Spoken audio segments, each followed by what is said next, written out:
Hey Biscuits, how you been? This is Baby Biscuit McGee. I want to thank you for watching Baby Biscuit Town since 2020. That's 5 incredible years. What a journey it's been. The show started as an outlet for my various ideas and alter egos. It has since grown into a vibrant and creative program featuring many exceptional guests. Although not always easy, I love making the show happen, just as I hope you've enjoyed watching all this time. Welcome to the 3rd season of Baby Biscuit Town.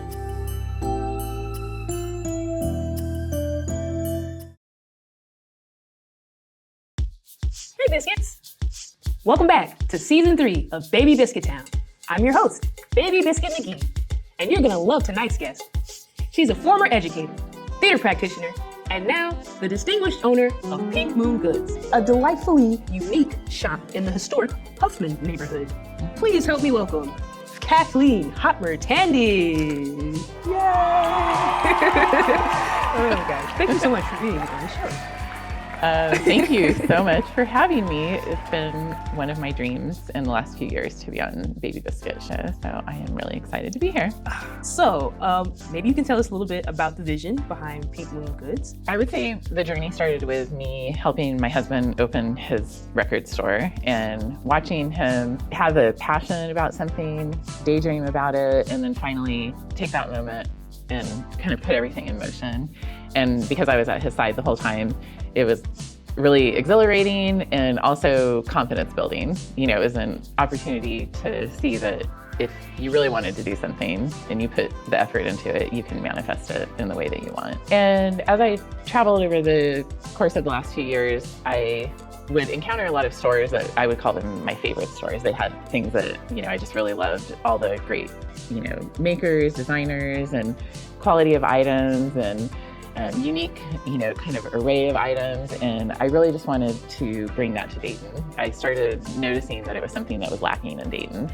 And so I just started, you know, kind of formulating an idea of like, what would it be like, what would be in the store, and where would it be, and, you know, how could I pull it off, really? Mm-hmm. I kind of started having a conflict, actually, in the beginning, because as much as I love shopping myself, I do have a bit of a conflict with pushing consumerism. I started to realize that there's one thing I could do as a store owner, and that is to promote an ethical type of consumerism. With that, I set forth with kind of creating these ideals for my store, which is that almost everything is practical, beautiful, and sustainable, or you could say also ethically made, ethically manufactured or produced. And so with that kind of trifecta, it really kind of, you know, pushed me forward into really developing the overall concept of what Pink Moon Goods is today. Wow. Yeah. That's amazing. I guess it kind of ties into my next question. How do you go about selecting the products for your store? That's a great question. It's really important to me that every time I encounter a product that I'm excited about, that I think is pretty, that I think is helpful, that I think is gonna, you know, be a great replacement for something disposable in my life or my customer's life, the first thing I do is I go to the website of the product and I read about how the product was, you know, came about, or how the product line was created. I don't really want to carry products that don't have a real life person, you know, that also had a dream and a passion to be a business owner and to bring something good into the world. If it's not there, I don't want to sell that product. I find a lot of products, just looking on social media, looking for products my own self, like things that I need at home. Yeah, I don't test all of them right away, but I do test a lot of them. And a lot of the products are products that I owned before I even had my shop and I've used. Like recently I added the most amazing gardening tool ever to exist called a Hori Hori. Some of your listeners may have used it. It's basically a gardening knife. It's almost my only tool I use in the garden. Wow. I've been using it for years, and so I was very excited when I finally found a quality one that's made in Japan that I could import to my shop. And a lot of people have been coming in and buying them, and they're very excited about them. Oh, wow! Baby Biscuit has explored many different hairstyles since the show began. What's been your favorite look? Can you help Baby Biscuit decide? Choose your character. 2-strand twists. Big twist out. Cornrows. Classic afro. Excellent choice.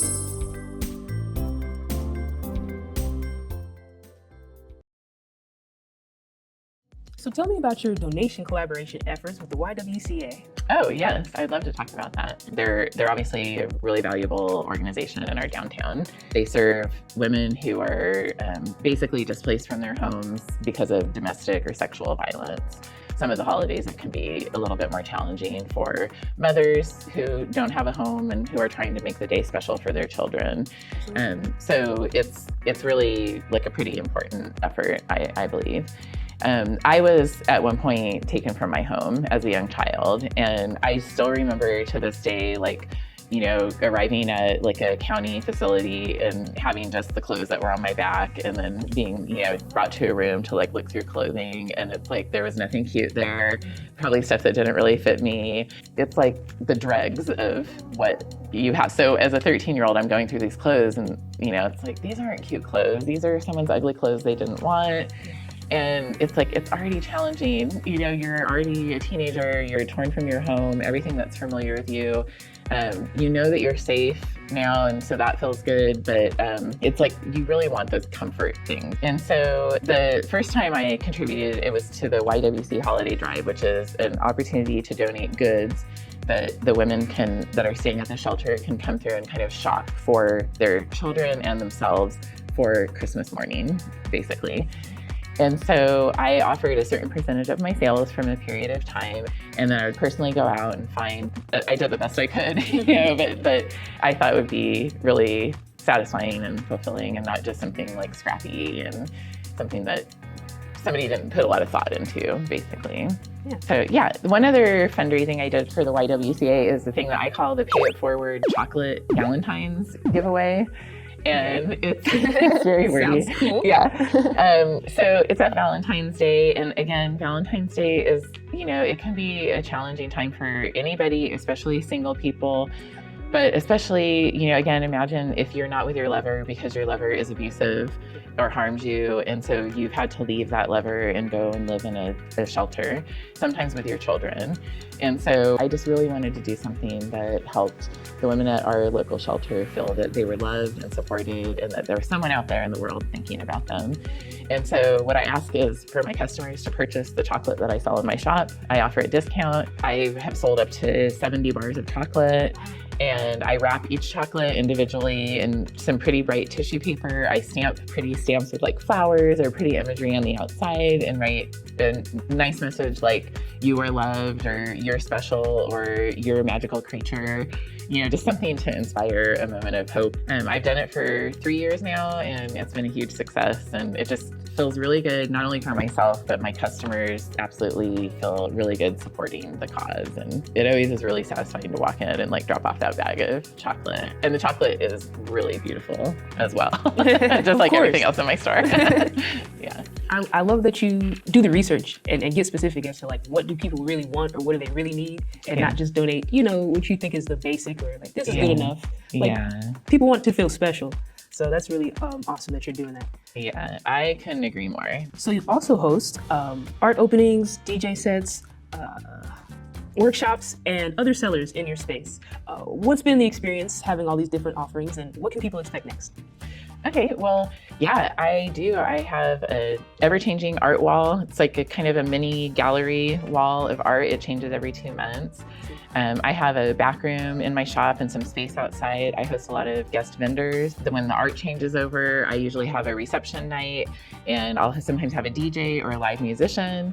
And then I have also started hosting workshops. The first one was doing a mending workshop, which was showing folks how to do visible mending on clothing to repair and, you know, keep your clothing lasting longer. You know, all of these things are just really, for me, about Pinkman Goods not just being a shop where people come and spend money, but where they can come. I want it to be like a community center. You know, I want Pinkman Goods to be a place where people can come and find resources, a friendly face, learn some things, enjoy themselves, appreciate art, and just have like a good community vibe in my space. And let's see, another workshop I'm really excited to do is, it's kind of a workshop, I guess. It's going to be like a night of letter writing. So I'll invite, you'll register for it and pay a small fee, and with the fee will come like some refreshments and some snacks, and then a certain amount of cards from my card inventory, and then we'll all just sit around and write letters together. Okay. So it'll be a great night for people to kind of reconnect with a letter writing practice if they wanted to be doing that, which a lot of people tell me, they wish they wrote more letters. So if you're one of those people, it'll be a great opportunity for you to do that. If you're one of those people. Yeah. Yeah. But yes. It is a lost art form. I do love it. It's good that you're bringing that back. Yeah, I really think it is too. And I have this quote in my shop. It's by an author named Janet Malcolm. Writing a letter isn't just a practice of connecting with another person, but it's a practice of connecting with oneself. And I've always found that to be so true, because when I write letters, it's always a nice opportunity for me to share something really personal with someone. I think sometimes in life we don't always feel comfortable sharing emotional things, like we maybe don't tell someone how much we appreciate them. And sometimes it's easier to write that stuff down, so it's sort of like private thoughts and opportunities to share those can kind of come out in letter writing. And so that's one thing I always really appreciate, and one reason that I like not only writing letters, but encouraging letter writing as well. Absolutely. That's beautiful. Yeah. Oh, stick around, Biscuits. We'll be right back with more from Kathleen Hotmer-Tandy. Baby Biscuit had the pleasure of celebrating mothers and nurturers at the extra special Bonfires and Bouquets event at Edgemont Solar Garden. Brought to you by Greater Edgemont Community Coalition, Shop Black Biz Dayton, and Spectrum New Beginnings. We enjoyed a cozy bonfire, flower bouquets and garden starters for sale, chair massages, sound bowls, yoga, hot spaghetti dinners, and more.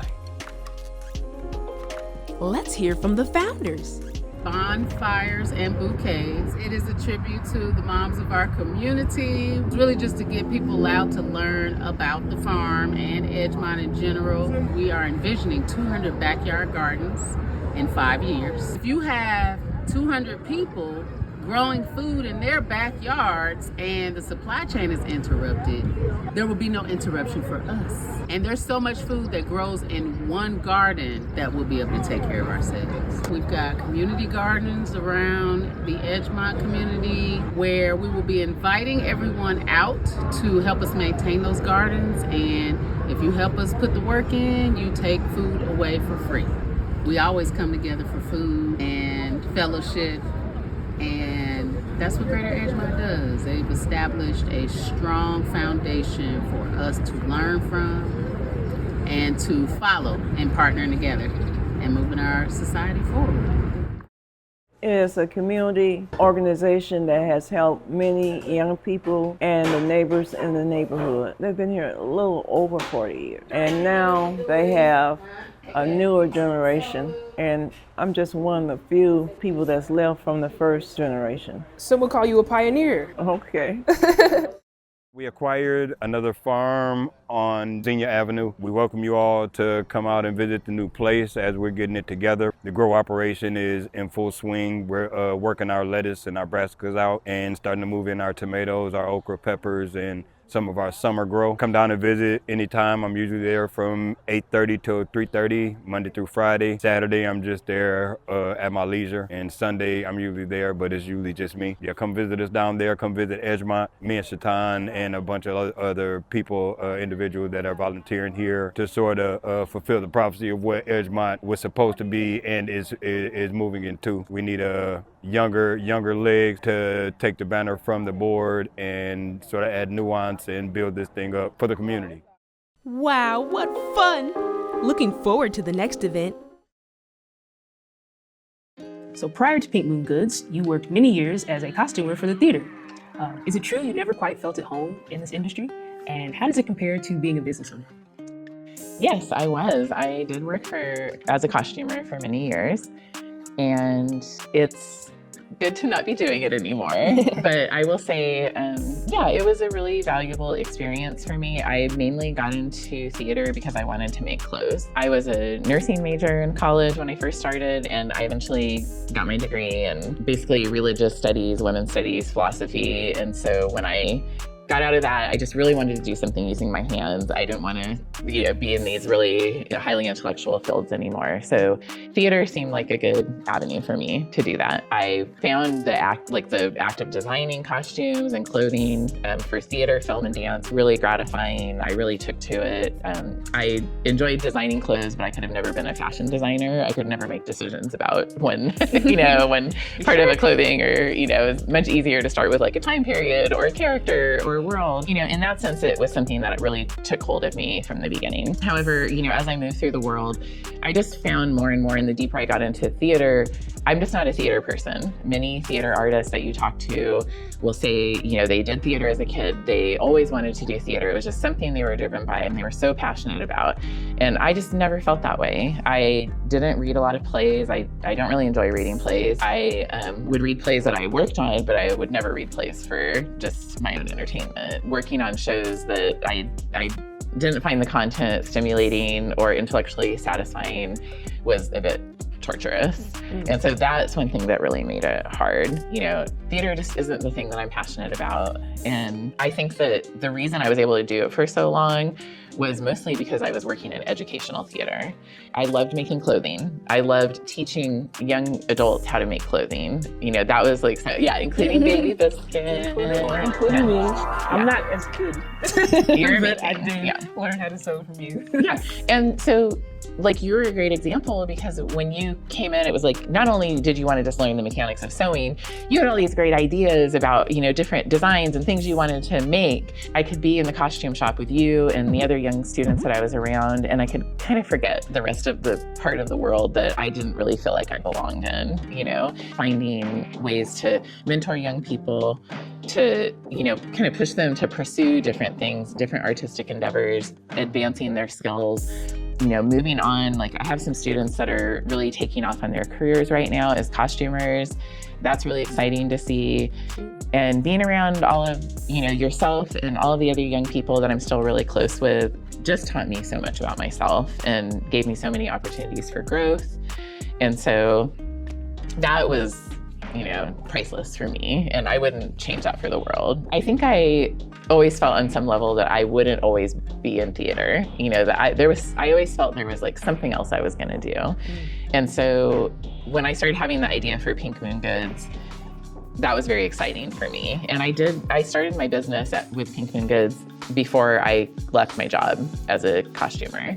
So for 2 years, I was straddling both of these worlds. In some ways, being where I was in my position, my full-time position as a costumer and an educator, it gave me the opportunity to develop my business and to build my business. And so I'm really thankful for it, actually, even though I'm also really thankful that I'm not doing it anymore. And I have not looked back for 1 second. I have an urge to be a really vibrant, supportive part of this community in Dayton. And I feel like my business is doing that right now. And I feel like it's growing into providing, a resource, opportunities, fun, and, just some vibrancy to our little city that's just trying so hard to, kind of thrive and start building up and, becoming a vibrant, living, pulsing place. So I'm really excited to have the opportunity to be a part of that as a business owner.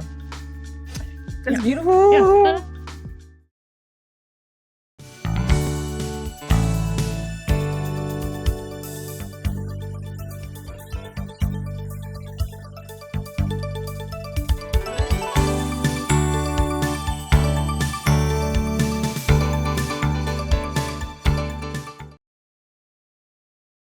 So you mentioned earlier how your husband also owns a business. How have you guys been able to support each other in your separate endeavors? My husband owns a record store called Skeleton Dust Records. He started this idea, this vision for his record store came to him when he was in college, and he was just fulfilling an assignment, and it was to create your own business. So he manifested this record store in his mind, and eventually one day he started this business. So one thing that happened is that when I started creating my business idea, my husband felt so much gratitude towards me for helping him that it was so easy for him to just step up and be like, what can I do to help? What can I do to help you make your business? You know? Nice. Yeah. And so really it kind of cemented this idea of us being a team. We couldn't have manifested our businesses the way that we did if we didn't help one another. We're each other's biggest supporters. We're often each other's biggest criticizers, but it's just another way that we push each other to do better and to rise above challenges. You know, being a retail shop owner is so far not very lucrative. So, you know, as the business has grown, both of our businesses grow, you know, exponentially more and more each year. There's the groundwork for success, basically, like it's there. But yeah, we wouldn't be able to do it without each other and the support and getting through the moments, like those days when nobody comes through the door. You know, it's helpful that my husband understands that experience so that he can say, you know, all the right things to make me relax and feel better and feel confident that, you know, someone's going to come in tomorrow. So don't worry about it today, you know? So, yeah. I know. It's so sweet. That is amazing. I love your guys' partnership. That is awesome. So, you're also an avid gardener. What do you enjoy most about the practice? There is so much I enjoy about it. I, first of all, enjoy just being outside, you know, having an excuse to go outside, put my hands in the dirt, just being outside in the elements, and feels really good to have that physical activity, which doesn't come naturally to me. I'm not a person that wants to like go out and exercise. So I think it's kind of a miracle actually to watch a seed, like this tiniest little thing that sometimes you can barely even see it, put it in the dirt, and then next thing you know, you have, you know, flowers that are towering, or you have like peppers that you can pull off and just eat, or squash that you can cure and keep all winter and eat throughout the winter. And it all just starts with the tiniest little seed. And it's a miracle. So it's just a thing that reminds you, you know, what kind of a miracle it is to even be alive on the planet, you know? Yeah. So I love that. I love flowers. I love having flowers in my shop from my garden. I love having flowers in my house like all summer long, and it's something I've always dreamed about. And so I can just make it happen. I can just literally walk out into my garden and spend 5 minutes cutting flowers, and I have fresh flowers in my house. I love sharing plants with people. I love getting other people excited about gardening, and I love sharing my garden with like the birds and the worms and the not the rabbits or the squirrels, but not so much. Yeah, not so much. But it's therapeutic. Like if I'm having a rough day, just being outside, you know, have some music on, no screen time, you know, you're just checked out and you're just like in the dirt and getting your body moving, making beautiful things. And it's just, there's nothing more satisfying to me, I feel like. That's amazing. Yeah. It truly is miraculous. It is, yeah. Growing your own food is so important too, just like as far as food deserts and other situations. Yeah, I mean, just like sewing and gardening, I think are survival skills. I think it's powerful, like kind of act of rebellion, you know, and it harkens back to like a lot of the history of our country. You know, so many people as defiance would grow gardens, you know, as a way to survive and kind of manifest like their ideals for what they want to see on the planet. So yeah, I'm like all in for that. Yeah. I love that. Yeah. You're one of the good ones, Kathleen. I'm trying every day to do my best, and it's, you know, it's not easy, but it feels good when I can do the right thing. So that's awesome. So thank you so much for being on the program today. Tell the people, where can we find you? So you can find me in my cute little shop in the historic Huffman neighborhood at the corner of 5th and Huffman, Tuesday through Saturday, 12 to 6. And every other month, Thursday evenings, second Thursdays, is when we have the art shows. And those are always really fun, chill vibe. I'm on Instagram and Facebook, Pink Moon Goods, pretty much. And I accept mail at my address, 2027 East 5th Street, Dayton, Ohio, 45403. Awesome. Thanks for watching Baby Biscuit Town. Yay! Yeah! We did it! We did it!